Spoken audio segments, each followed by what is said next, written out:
Whales generally live long lives, sometimes even surpassing humans' lifespans. Bowhead whales are by far the oldest whale species, living up to 200 years. Most other baleen whales' lifespans range from 50 to 100 years. The smaller dolphins and porpoises generally live a few decades. Many whales die of old age or natural causes such as predation or disease. Unfortunately, anthropogenic, human, threats are also significant causes of whale deaths. Thankfully, our long, bloody history of hunting whales has ended in most parts of the world. However, other human-related risks are becoming more abundant. Plastic and chemical pollution, entanglements, ship collisions, and overfishing are responsible for many whales' deaths. Bycatch alone kills at least 300,000 cetaceans each year.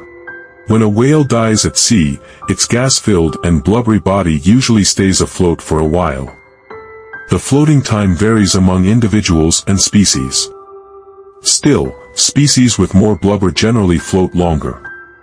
In fact, blubber-rich species such as right whales and bowheads were easy whaling targets because their huge amount of blubber made them float longer.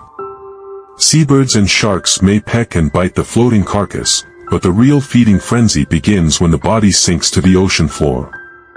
A whale carcass is like a gift sent from above to the deep sea. The ocean floor is usually barren and nutrient poor. Enter a multi-ton whale, and the dinner party can begin. The whale carcass attracts sleeper sharks, crabs, and hagfish, who eat the blubber and meat in the first year or two.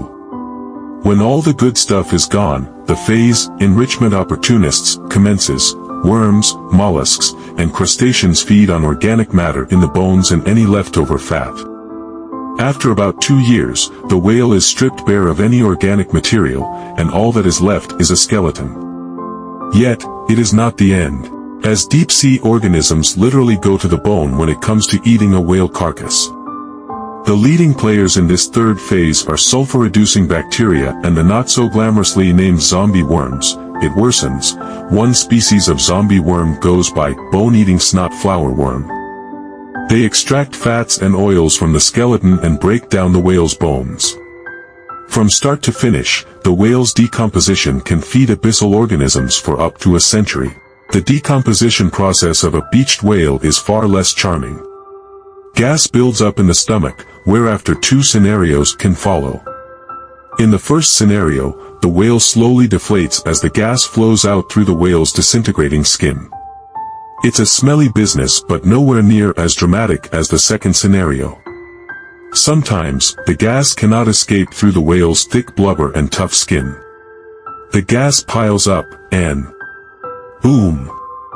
The whale explodes. Natural explosions of dead whales are relatively rare, but the explosion risk increases incrementally with human interference. Thanks to countless curious individuals who tried poking stranded whales, viral videos of exploding whales are all over the internet. So if you ever see a beached whale, whatever you do, do not use it as a trampoline. I am serious, this has happened.